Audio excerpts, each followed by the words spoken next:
بسم اللہ الرحمن الرحیم۔ السلام علیکم۔ وائس اسٹوریز بائی علینا کے محترم سامعین، میں علینا خان آپ کو اپنے چینل میں ویلکم کرتی ہوں۔ آپ سب سے گزارش ہے کہ چینل کو لائک اور سبسکرائب کر لیں اور گھنٹی کے بٹن کو دبا لیں تاکہ ہر نئی آنے والی ویڈیو آپ کو فوراً مل سکے۔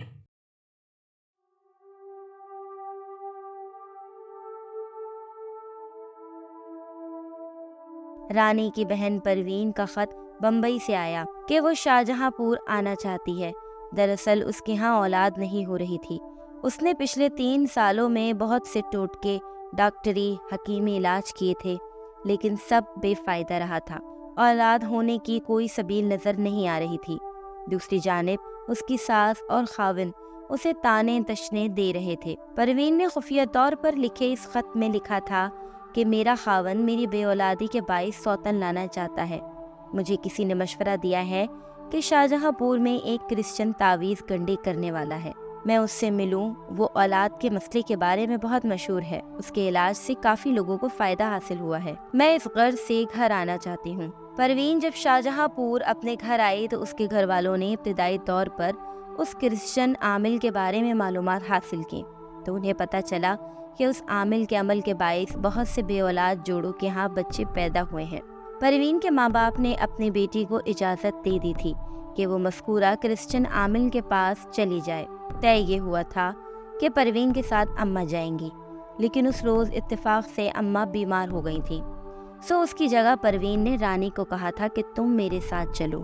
پروین اور رانی جب اس کرسچن عامل کے پاس پہنچی تھیں تو وہاں بقول پروین کے ان کی نگاہوں کے سامنے اللہ معاف کرے بد شکل، چیچک زدہ، کالی سیاہ رنگت والا ادھیڑ عمر کا آدمی موجود تھا۔ وہ شکل و صورت سے عورت پرست قسم کا لگ رہا تھا۔ اس نے پروین کو کہا کہ وہ اسے ایسا مؤثر ٹوٹکا بتائے گا جس کی بدولت اس کی ہاں اولاد نرینہ ضرور پیدا ہوگی، اور وہ بھی جڑواں، لیکن اس کی قیمت اسے پیسے میں نہیں کسی اور صورت میں دینی ہوگی۔ پروین نے پریشانی کے عالم میں پوچھا، کیا قیمت؟ اس بدشکل کرسچن عامل نے رانی کے سراپے کا جائزہ لیتے ہوئے کہا تھا، اولاد ہونے کی صورت میں اس لڑکی کی شادی مجھ سے کر دی جائے۔ پروین اس وقت اپنی اولاد کے غرض سے اتنی پاگل ہو چکی تھی کہ اس نے عامل کی اس بات پر اتنا دھیان نہ دیا تھا۔ دوسری جانب رانی نے اس بات کو عامل کا مذاق سمجھتے ہوئے کہا تھا، ہاں میں تجھ سے شادی کر لوں گی، تو بس میری بہن کی ماں بننے کی تمنا پوری کر دے۔ عامل نے پروین کو ٹوٹکا بتاتے ہوئے کہا، میری اس شرط کی کسی کو کانوں کان خبر نہ ہو۔ اس سال خداوند نے چاہا تو 2 خوبصورت لڑکے پیدا ہوں گے، یہ میری طرف سے گارنٹی ہے۔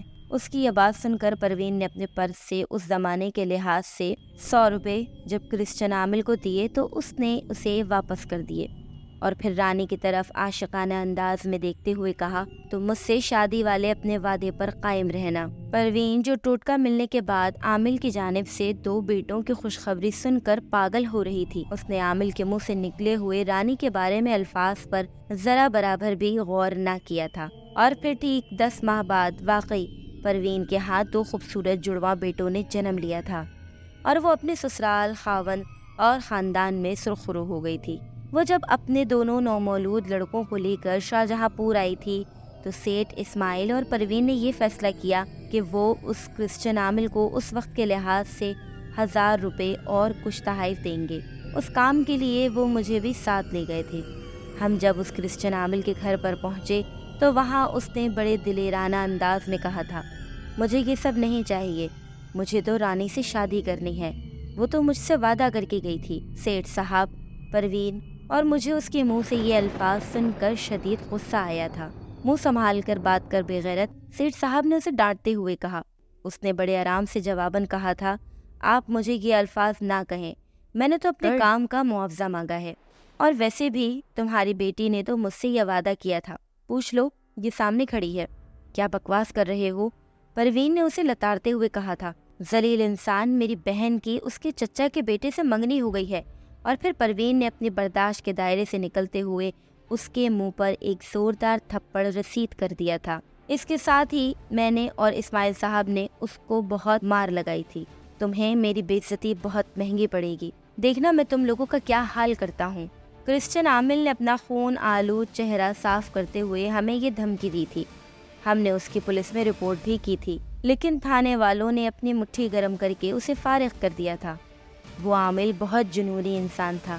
اس نے پھر یہ کیا کہ ایک روز بھرے بازار میں رانی کا ہاتھ پکڑ کر کہا، تو مجھ سے وعدے کے مطابق شادی کر لے، تو میرے دل کو بھا گئی ہے، اور اگر تو نے مجھ سے شادی نہ کی تو یاد رکھ میں تجھے کسی مرد کے قابل نہ چھوڑوں گا، دنیا تجھ پر تھوکے گی۔ وہاں موجود دکانداروں نے اس کی خوب پٹائی کی تھی تو وہ چلا گیا۔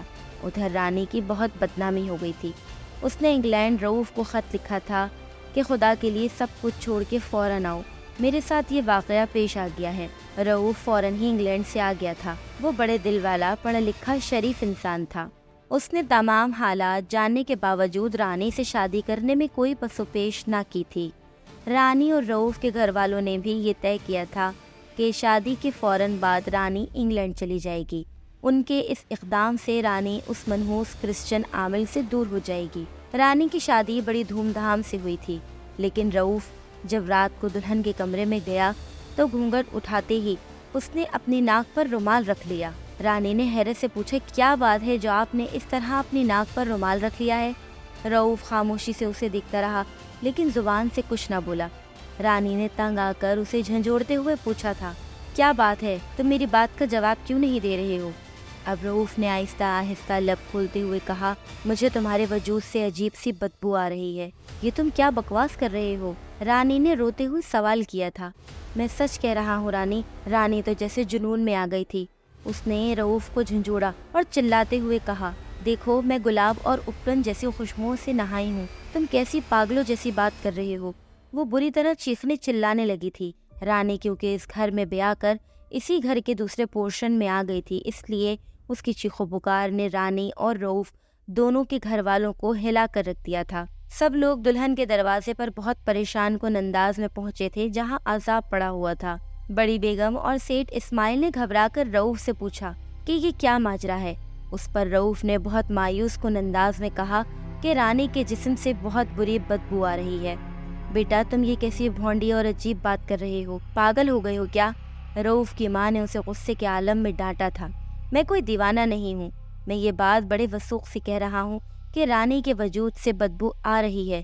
رؤوف کی یہ بات سن کر بڑی مالکن نے جنونی حالت میں سب کو دھکا دیا تھا اور آگے بڑھ کر پاگلوں کی طرح رانی کے جسم کو اپنی ناک لگا کر سونگھتے ہوئے بولیں، ارے بے وقوف، اس کے جسم سے تو حنا، اپٹن، گلاب اور دیگر چیزوں کی خوشبو آ رہی ہے۔ رؤوف تم نے یہ کیا تماشا لگا رکھا ہے؟ نہیں میں سچ کہہ رہا ہوں۔ رؤوف اب بھی اپنی بات پر قائم تھا۔ اچھا بیٹی تم ایسا کرو کہ تم میرے کمرے میں چل کر سو جاؤ، اور رؤوف مجھے ایسا لگتا ہے کہ تم بیمار ہو، تم بھی آج رات علیحدہ سو جاؤ، صبح کچھ فیصلہ کریں گے۔ صبح ہوئی تو ولیمے والے دن گھر کے تمام افراد یعنی سسرال اور میکے والے افسردگی کی تصویر بنے ہوئے تھے۔ اس رات رؤوف کو بزرگوں نے سمجھا بجھا کر رانی کے کمرے میں بھیجا۔ رانی کے جسم پر کئی قیمتی خوشبوؤں، عطریات کی بوتلیں اڈیلی گئیں۔ پورا کمرہ دلکش خوشبوؤں سے مہک گیا تھا۔ سب کو امید تھی کہ اب بگڑی بات بن جائے گی، لیکن اس بار بھی رؤوف کو رانی بدبو سے بھرا کٹر لگی تھی۔ اس نے بہت مجبور ہونے والی کیفیت میں رانی سے رخ موڑ کر کہا، میں تمہیں دل سے اپنی بیوی مانتا ہوں، یہ جو کچھ تمہارے ساتھ ہو رہا ہے اس کے باوجود مجھے تم سے محبت ہے، لیکن میں تمہیں زوجیت کا حق نہیں دے سکتا اور نہ تمہارے ماتھے پر طلاق کا کلنک لگاؤں گا۔ یہ کہہ کر رؤوف کمرے سے یوں نکلا تھا جیسے رانی کے دل سے نکلا ہو۔ رانی تو بیاہی ان بیاہی سی ہو گئی تھی۔ ارد گرد کی عورتیں اور باتیں بنانے والے اسے آدھی دلہن کا تانا دیا کرتے تھے۔ ان حالات کے باعث سیٹھ اسماعیل اور عبدالحکیم کی لڑائی ہو گئی۔ رؤوف واپس انگلینڈ چلا گیا۔ خوشیوں بھرے گھر میں اداسی نے ڈیرے ڈال لیے۔ پروین اور اس کے شوہر نے رانی کو جگہ جگہ ڈاکٹروں، حکیموں، مولویوں، تعویذ گنڈے والوں کو دکھایا۔ سب نے مشترکہ طور پر یہی جواب دیا کہ رؤوف کے دماغ پر شاید کسی نے کوئی جادو کر دیا ہے، ورنہ تو رانی بظاہر میڈیکلی طور پر ٹھیک ہے۔ البتہ ایک کالے علم کرنے والے نے یہ بتایا کہ رانی پر اس کرسچن عامل نے کچھ ایسا عمل کروا دیا ہے کہ جو بھی مرد اس کے قریب جائے گا وہ اس کے جسم سے نکلنے والی بدبو سے نفرت کرے گا، اور یہ بدبو صرف اس کے قریب جانے والے مرد کو ہی محسوس ہوگی۔ رانی اب سارا وقت اس دن کو کوستی اور پروین سے لڑتی رہتی کہ کاش میں تمہارے ساتھ اس عورت پرست عامل کے پاس نہ جاتی اور اس سے مذاق میں یہ نہ کہتی کہ میں تجھ سے شادی کروں گی، کاش میں اس کے منہ پر اسی لمحے تھپڑ رسید کر دیتی۔ رانی کے حالات دن بدن بدتر ہونے لگے تھے۔ رؤوف اپنی تعلیم وغیرہ مکمل کر کے مکمل طور پر انگلینڈ میں سیٹ ہو گیا تھا، لیکن اس نے رانی کو نہ تو طلاق دی تھی نہ ہی اپنے پاس بلایا تھا۔ اب رانی تقریباً روزانہ اسے خط لکھتی تھی، رؤوف لوٹ آؤ، خدا کے لیے لوٹ آؤ، میرے وجود سے اب بدبو نہیں آتی، لیکن اسے وہاں سے کوئی جواب نہ آتا تھا۔ بالآخر وہ تھک ہار کر بیٹھ گئی۔ پھر ایک دن یہ ہوا کہ رانی گھر سے غائب ہو گئی۔ اسے بہت تلاش کیا اور پولیس میں رپورٹ درج کروائی تو پتہ چلا کہ وہ اس کرسچن عامل کے گھر چلی گئی تھی اور اس کو قتل کرنے کے لیے تیز چھری سے اس پر وار کیے۔ رانی کو پولیس نے عامل پر حملہ کرنے کے جرم میں گرفتار کر لیا تھا، جبکہ شدید زخمی عامل نے چوتھے روز یہ کہہ کر دم توڑ دیا تھا کہ رانی تو نے مجھ سے شادی نہیں کی، تو وعدہ خلاف ہے، دیکھ تو اب ساری زندگی اسی حالت میں گزارے گی، تیرا شوہر تجھے دھتکارے گا اور تیرے گھر والے ساری زندگی مصائب کا شکار رہیں گے، تم موت مانگو گی تو وہ بھی تمہارا مذاق اڑا کر چلی جائے گی اور میں مرنے کے بعد بھی تمہارے گھر کے در و دیواروں میں بس کر بدروح کی شکل میں تمہیں بے سکون کرتا رہوں گا۔ بس بیٹا، یہ کہہ کر وہ عیسائی عامل مر گیا۔ اس کے ساتھ ہی اسماعیل بھی بیٹی کے صدمے میں مر گئے۔ رانی کو عدالت نے عامل کے چال چلن میں خرابی سے واقف ہونے کے بعد اس کے قتل کے جرم میں سزائے موت کے بجائے 10 سال کی سزا سنائی تھی۔ وہ جیل کی سزا میں ہی پاگل ہو گئی تھی۔